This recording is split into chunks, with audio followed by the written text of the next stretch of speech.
दोस्तों, अगर आप स्टूडेंट हैं तो आपको सबसे ज़्यादा गुस्सा और सबसे ज़्यादा बुरा तभी लगता होगा ना, जब आपको एग्ज़ाम में सब कुछ आ रहा हो और आपके नंबर जो कट रहे हो वो सिर्फ इस वजह से कि आपकी हैंड राइटिंग बहुत गंदी है।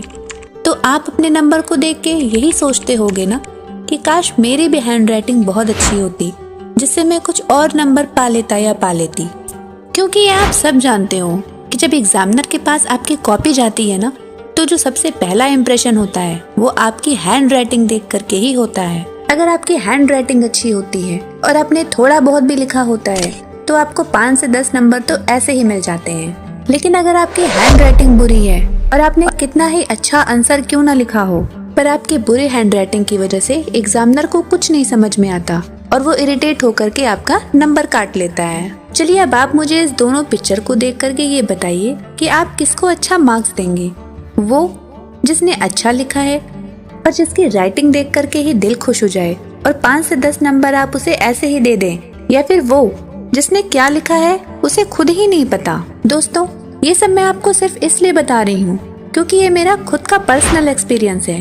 क्योंकि जब मैं एग्जाम देती थी ना, तो भले ही किसी क्वेश्चन का आंसर ना भी आ रहा हो, पर मेरी राइटिंग बाय डिफॉल्ट थोड़ी बहुत ठीक ठाक थी और मैं बहुत ही नीट एंड क्लीन लिखती थी, जिससे मैं एग्जामिनर को इम्प्रेस करके 5 से 10 नंबर तो ऐसे ही ले लेती थी, सिर्फ अपनी राइटिंग से। इस वीडियो में मैं आपको इंग्लिश और हिंदी दोनों की राइटिंग दिखा दे रही हूँ। हमें इतना सुंदर नहीं लिखती, लेकिन थोड़ा बहुत इम्प्रेसिव राइटिंग तो लिख लेती हूँ जो एग्जामिनर को इम्प्रेस कर सके।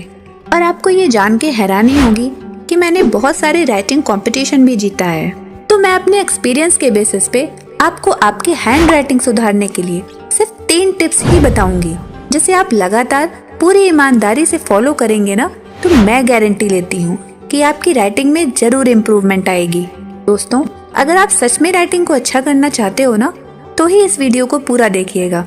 भले स्पीड बढ़ा लीजिएगा, लेकिन वीडियो को पूरा देखिएगा, क्योंकि मैं गारंटी से बोलती हूँ कि ऐसी वीडियो आपको पूरे यूट्यूब में कोई भी नहीं बताएगा।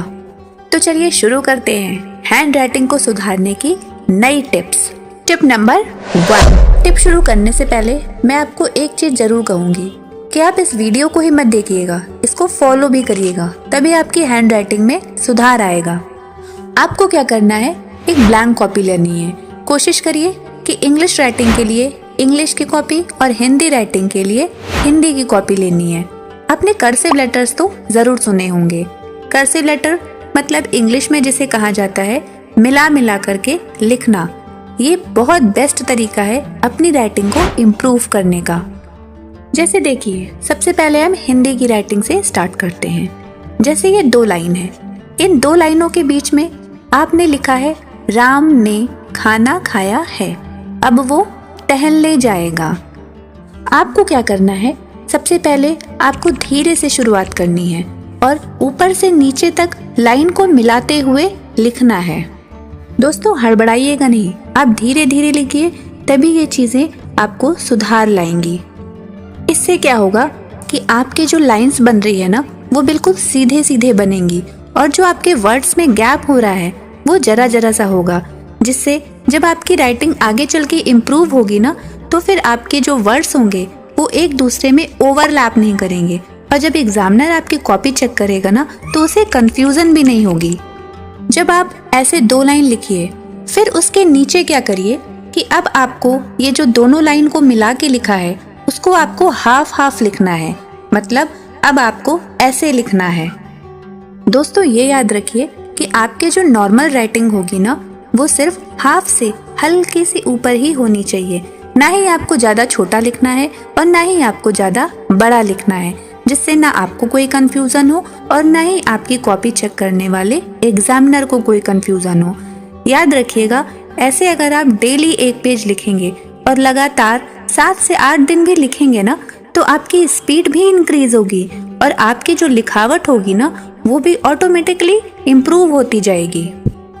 और जब आप लिख लेंगे ना, तो आप अपने पढ़े हुए अक्षर को खुद देखिएगा, फिर आप खुद समझ सकते हैं कि आपने कितना सुंदर लिखा है। आपने वर्ड्स के बीच में बराबर गैपिंग किया है, आपने अपने वर्ड्स को ओवरलैप नहीं किया हुआ है, आपके वर्ड्स जो हैं वो बिल्कुल सीधे सीधे बन रहे हैं, एकदम बराबर बन रहे हैं। जिससे आपकी राइटिंग इम्प्रूव होती रहेगी। आप इसको धीरे धीरे लिखिएगा, फिर धीरे धीरे आप फास्ट होइएगा, तभी आपकी जो स्पीड होगी वो इंक्रीज होती जाएगी। तो चलिए आगे बढ़ते हैं टिप नंबर 2 की तरफ। और ये अलग अलग लेटर्स को लिखना है। जैसे बहुत सारे बच्चे कंफ्यूज हो जाते हैं N और H में, G और J में, या फिर I में। बहुत सारे वर्ड्स ऐसे होते हैं ना जिसको हम ऐसे लिखते हैं जैसे वो एक जैसे ही दिखते होंगे, जिससे हमें बहुत कंफ्यूजन होता है। अब आप सोचिए, जब आपको कंफ्यूजन होगा तो एग्जामिनर्स को कितने कंफ्यूजन होते होंगे।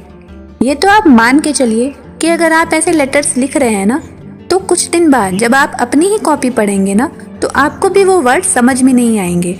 इसलिए आपको क्या करना है, आपको लेटर्स की प्रैक्टिस करनी है। आपको जिस भी लेटर में कंफ्यूजन होती है, आप उस लेटर्स की डेली प्रैक्टिस करिए, और ये आपको ज्यादा टाइम नहीं लगेगा। सिर्फ और सिर्फ 10 से 15 मिनट में आपके सारे टिप्स फॉलो हो जाएंगी। अब लेटर इम्प्रूव करना है और हैंड राइटिंग सुंदर करनी है, तो हमें प्रैक्टिस तो करनी ही पड़ेगी।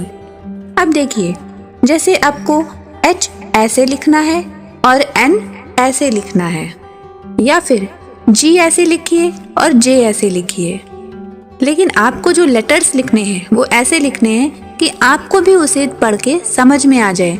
इससे क्या होगा, आपको कंफ्यूजन नहीं होगा, आपको लेटर्स की पहचान हो जाएगी, और जब एग्जामिनर्स आपकी कॉपी चेक करेगा तो उसको भी अच्छे से आपका वर्ड्स दिखेगा और वो कंफ्यूज नहीं होगा। वरना कुछ लोग तो ऐसे होते हैं जिनको अपना ही पढ़ा समझ में नहीं आता है। दोस्तों, आगे बढ़ने से पहले हम आपको एक चीज बताते हैं।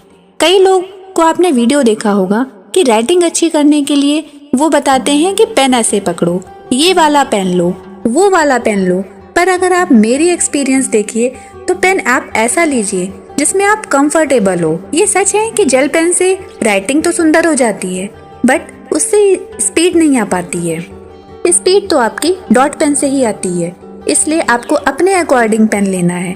आप उसे अच्छे से होल्ड करना सीखिए, जिससे आपकी स्पीड इंक्रीज होगी। तो चलिए आगे बढ़ते हैं टिप नंबर 3 की ओर, जो है नीट एंड क्लीन मेथड। दोस्तों, आपने कई कॉपी ऐसी देखी होगी जिसमें लिखा कम होता है पर कटा पिटा ज्यादा होता है, बिल्कुल घिच-पिच होता है। अब आप ही बताओ कि एग्जामिनर जब कॉपी देखेगा तो क्या वो कंफ्यूज होकर के नंबर नहीं काटेगा। इसके लिए आपको क्या करना है, डेली अपनी कॉपी में टाइमर लगा लीजिए।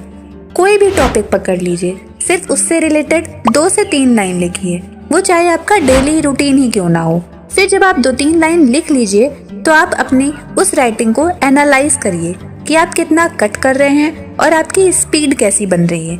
यकीन मानिए, आप अगर इसे डेली करेंगे ना तो आपकी स्पीड इतनी इंक्रीज हो जाएगी ना कि आप खुद नहीं यकीन कर पाएंगे। साथ में मैं आपको एक टिप बताती हूँ कि जब भी आप एग्जाम देना तो किसी भी क्वेश्चन का आंसर देने से पहले लिखना ना शुरू कर दीजिए। सबसे पहले उसे 5 से 10 सेकंड के लिए अपने दिमाग में आंसर बना लीजिए, फिर लिखिए।